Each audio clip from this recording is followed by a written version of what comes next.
Yeah. So I like to wait for the little spot to come in. So just to make sure. Here we go. A little warning. Okay, this is the workshop for people watching. There's my warning. Awesome. Yeah, it usually takes like 20, 30 seconds after I start. My name is Kelleries. This is the workshop. Welcome everybody that's going to watch this. Okay, so what the workshop is for anybody is that it's we're comedians, abroad, all over the world, basically. What we do is we get a random topic. We try to write 5 minutes, maybe a bit longer, maybe shorter, just whatever we can get out of it. It's kind of like a pitch room. It's a lot of fun. Then afterwards, our fellow comedians will give us inputs and riffs, jokes, whatever we want to do, and we'll tease each other if we have to. It's a lot of fun. So we'll have over this. We introduced our first guys. Just show what it is. Elner, am I saying that correctly? Elner? Yep. Yeah. So where are you out of, Elner? I'm out of Toronto. Nice. How long have you been doing comedy for?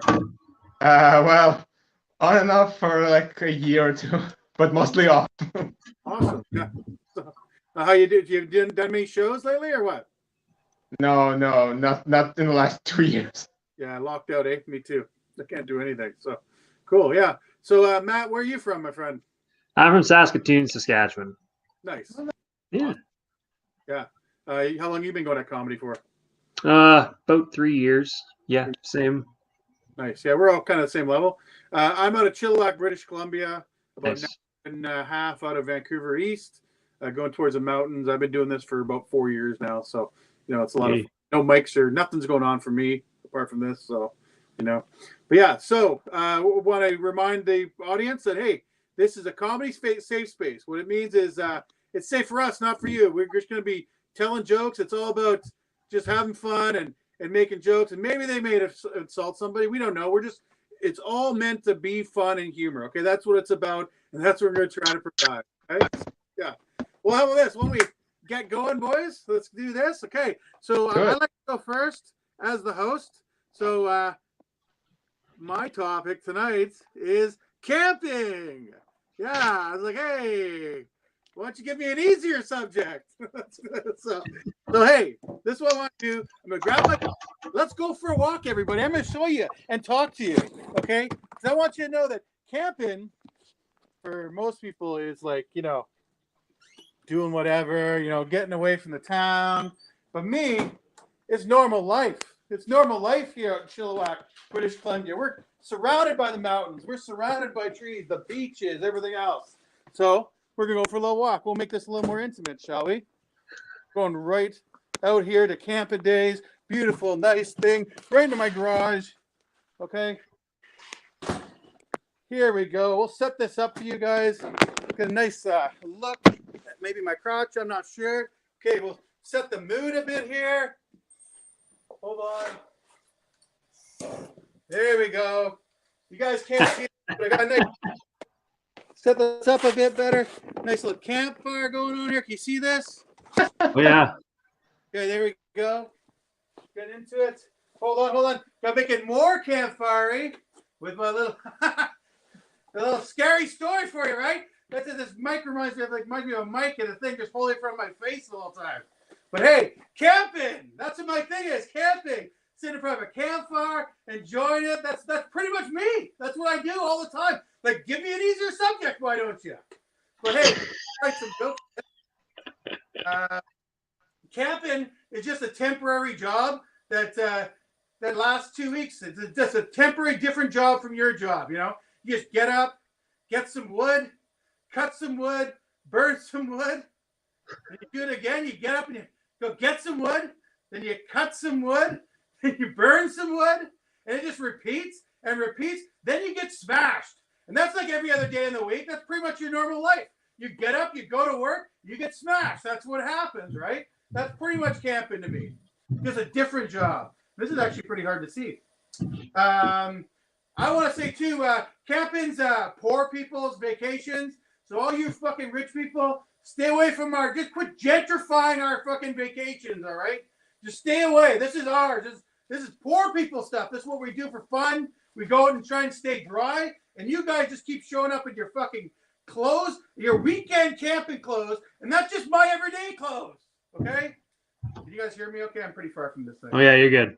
You're good. You're good. Yeah. Like I live camping. You guys just dress up like every Wednesday. That's what I'm trying to say here.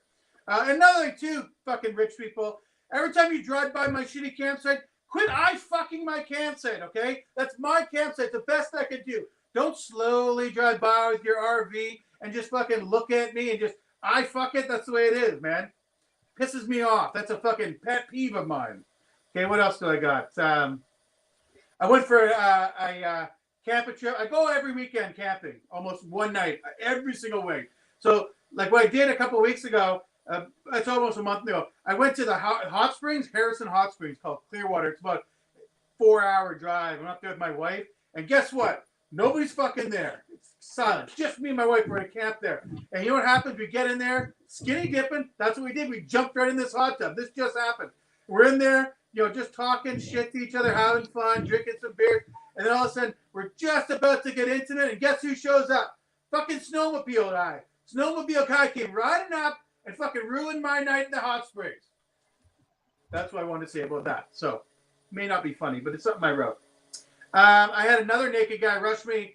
Last time I actually went camping, that's the thing. Like I was out there camping. I heard this kind of domestic dispute next to our campsite. So I kind of walk over and go, hey, why don't you guys settle down? And it turned the guy who took a lot of drugs and then just stripped naked and came running at me. And I had to defend him off. And that's pretty much what I remember about that story.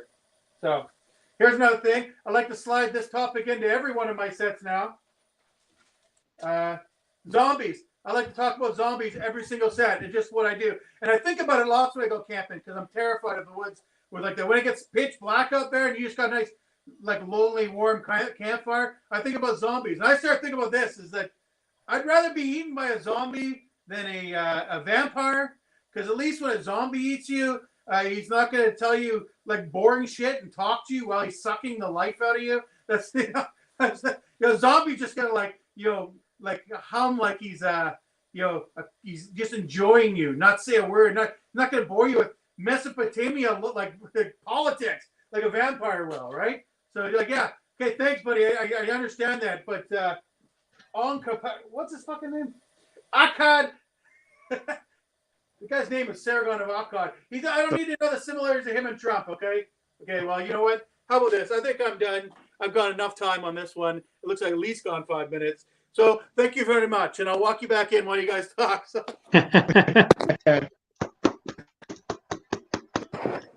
Good job. That was good. I like that. Action. Thank you. Interactive. Is that fire like running? It's a legit fire it was right pit. there.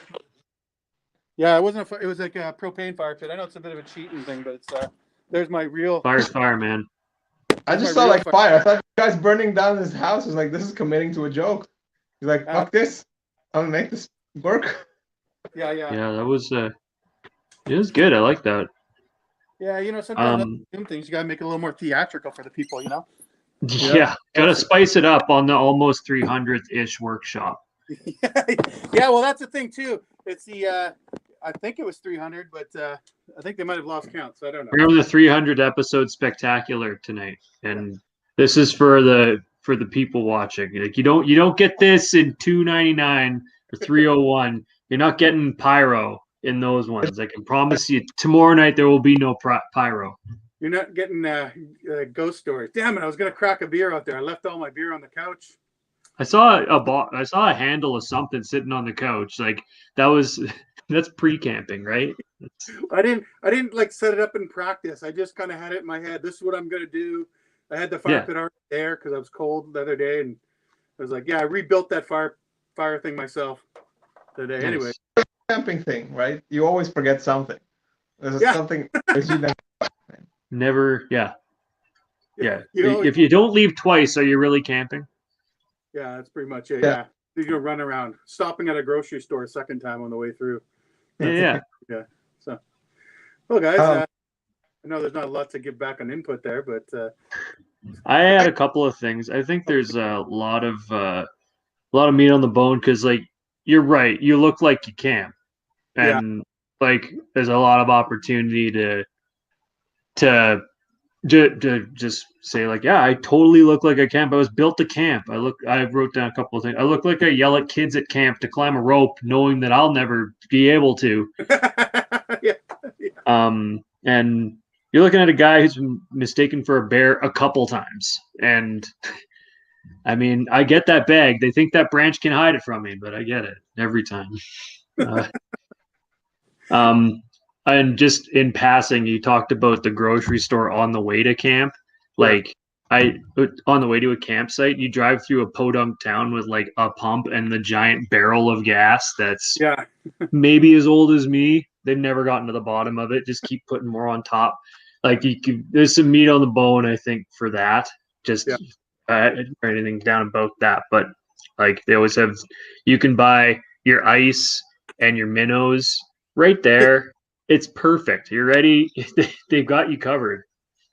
It's in the yeah, nice. So emergency pack.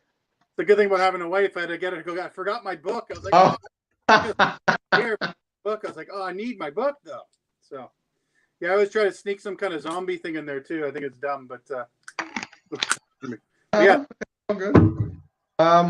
I would have wanted to hear more equivalents for like the poor people examples. Like, you know, this is like this, but like poor people stuff, like poor people, what they do for fun, like, you know, jacuzzi and like a pickup truck or something like that. Like some then also like when you were comparing like the being in the woods to like being like just at your job. Yeah. Like you chop wood and stuff like that and whatever.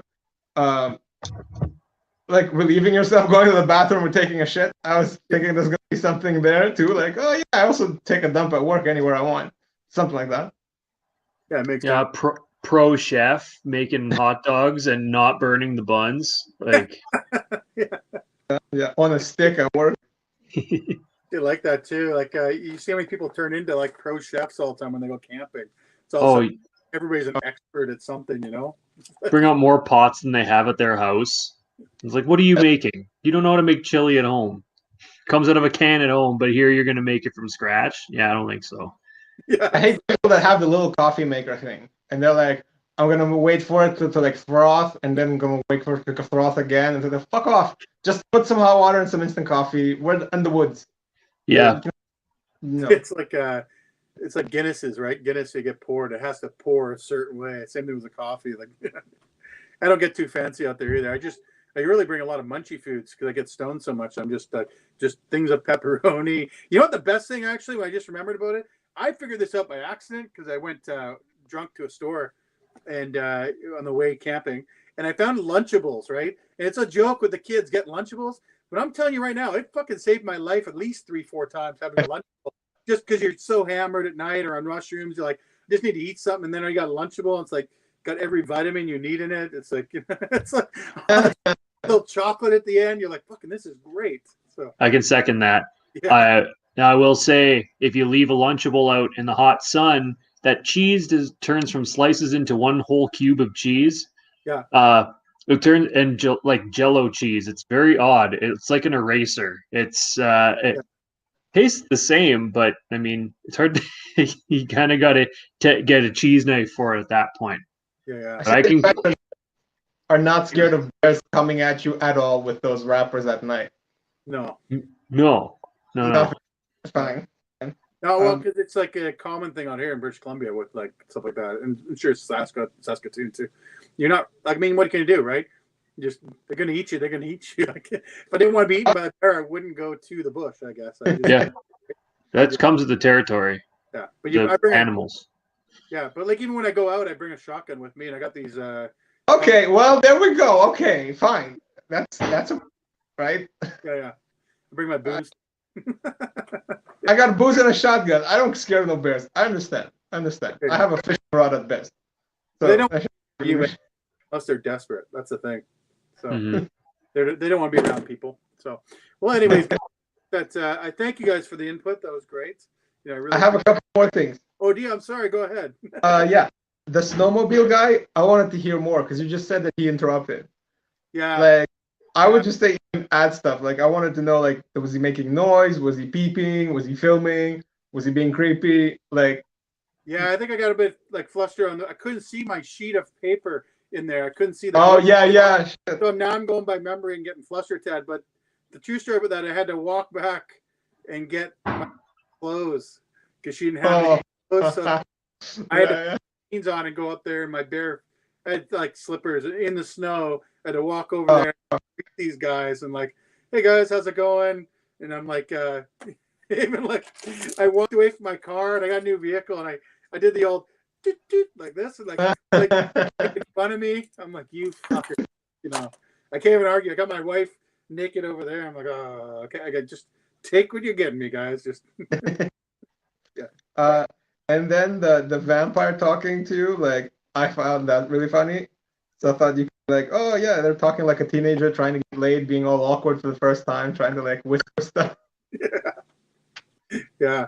I kind of just thought of that right before we were doing this. I'm like, how am I going to get this in here? And I always try to sneak something in there. I don't know why. It just makes me laugh. No, that's all I had. Cool. Well, thank you guys. I appreciate the inputs. Who would like to go next? Anybody volunteering? I'll go next. Why not? Sure. Well, let me give you a show. Okay. Right? I'd like to give I get hit for not giving proper intros. So let's do it now. Okay. Listen, everybody. All the people out there, all the fans, put your hands together. Even though we can't hear you, just start clapping for us. Please put your hands together for Elner. I am humbled. My topic was fiber. That's what Scott gave me. So fiber is very important to the diet. And I found that out the hard way. So if you don't eat your fiber, you get an ass bleed. And the first time I got this was in boot camp. It's also the first time where I showered with 50 men at the same time. Not that I wanted to eventually, but this is just what happens, right? So you're in a fucking shipping container that has been converted into a standard shower with one running tap for 50 people and a flickering light, like in those fucking horror movies. Like somebody's about to like, well, nobody's gonna kill you, right? And just not to be confused, the ass bleed is not from the showers with the 50 other men. That's just coming from the diet. So the other thing you learn is like how to eat like crap. Basically, your staple diet consists of like three things: stale bread, peanuts, and chocolate spread from a tin can. Now, the worst bread I've seen was I've seen a packet of bread in the army from 1982. I was born in 87 and I found this packet in 2008. Not that we tried, but we saw it there. It was still in one piece, right? The peanuts is, I assume, what makes this there, but I think the cherry on the top is the chocolate spread. Like, if you can think about, imagine it tastes exactly like it would sound. It's chocolate spread, but from a tin can that's been out in the sun for like 50 degrees Celsius. So it's hot and gross, and it looks the same going out as it does going in. It's like an oily and somewhat grainy consistency. And you're supposed to eat that. And in boot camp, you got this a bush week, they called it, right? So it's a week where you're just out in the bush, rucking and like carrying a bunch of shit on you, and you eat basically those three staple things. Very seldom as it is. So everybody's excited to come back and they're all lost like 10, 20 pounds. And now you're in the showers, right? You only get 10 minutes for the whole 50 people to wash your asses, right? Preferably everything else too, right? So people are all out there naked, soaping each other. And this was also the point where we got the medic on our team. So we got a medic in our platoon. And he was introduced to me. For some reason, they gave me a nickname. It was Sergio. I guess it looks like a soccer player. It's better than looking like a soccer coach, because then you got like a pedo vibe. Fuck that. I'd rather look like the player.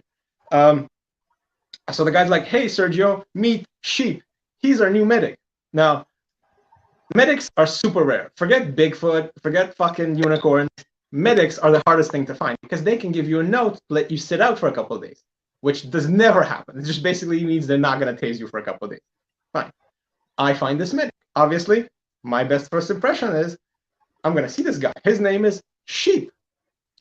Sheep, not because he's vegan, but because he's hairy as hell, and hairy all over because obviously we're naked. And this is how we treat each other first. We meet each other in the dark, naked, soaping ourselves while we wait for this drip of water to hit us.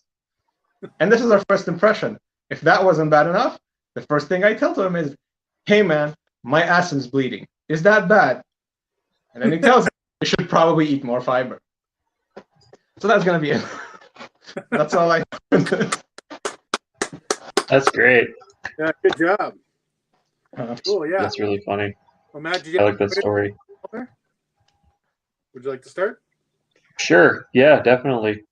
Could have knocked me over with a feather when Army boot camp. Take it nice. Okay, so the first thing I wrote down was something that you could pepper in there because the chocolate fact is new to me. I know you all associate the Army with chocolate, but the rumors are true. We eat basically Nutella on crackers. So, that was a new one for me. You said you It wasn't the Canadian Army. What's that? It wasn't the Canadian Army. No, but still, I don't associate any army with chocolate spread. To be honest, that's a new one for me. You kind of moved past how a player looks versus how a coach looks in soccer, and I think that's a really funny, interesting concept. Like, I'd rather look like a player because coaches are all homely and they wish they looked like the players they used to be. Not a. I think you could. I think you could pull that out of this bit and make a little thing about it. It's like when I was growing up, I always want to look like a player, but unfortunately now I kind of look like a coach. You don't want to do that. I think that's super interesting. I was pretty wrapped by your imagery of the sea can showers. That's I don't have any notes about it. I just feel bad. Like, I picture one bare bulb swinging and flickering. It's pretty much it. Yeah.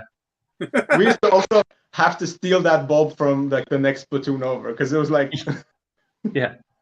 So someone brave soul had to go steal it from the other one and hope those guys didn't start showering before you. So you'd have to go through 50 people to steal it. And they will notice, right? Because all of a sudden, dark. It went from kind of dark to dark. But yeah, I think with a topic like fiber, I think that's pretty good. That's pretty good. It's a pretty bare bone, but I liked what you pulled out of it. That was really good. Yeah, I have to agree, actually, it was pretty funny. Going back to that soccer players thing, you could just simply say soccer players don't age well afterwards, right? Oh yeah. Or you can even call back age like the you're talking about the 1982 bread or something like that. Who knows? But yeah. Anyways, okay. It was two separard things, and I just there was a complete different thing, and I was like, oh, this is too long. I'm not gonna go into the soccer kind of analogy. So I'm like, fuck this. I'll abandon it now. I do that a lot. Yeah. I like your stale bread, peanuts, and chocolate spread. I was like, my first thing was like, what is he in the Cub Scouts? Like, what are you talking about? Like, giving these guys like s'mores. Do like these, marshmallows pretty much make a s'more in that same sense, right? So I just thought that was kind of funny. You're also talking about the spread being like the same as coming in and going out. You weren't really describing it very well, like brown. You didn't say brown pasty, so you could misstrew that as like cum or something like that too, right? Coming in. Oh, okay. If you really wanted to, in a way, right? But yeah, no, that was pretty good. So yeah, it was pretty funny. So I think fun word play is like our MREs are Oreos. That's okay. That is funny. Yeah, cool. Okay, well that was a good job, Elmer. Way to go. So cool. That's great. Ready? Guys, thank you for the notes. Yep. Oh yeah, let's go for it. Let me give you an introduction, okay? Because that's my sponsor. Okay. Thanks to Dan Brennan, who's not here, left me for the win. Okay, so listen, everybody. I want to introduce my next comedian, our next comedian. He's a fan favorite. All the ladies love him. Please welcome Matt Donnelly, everybody.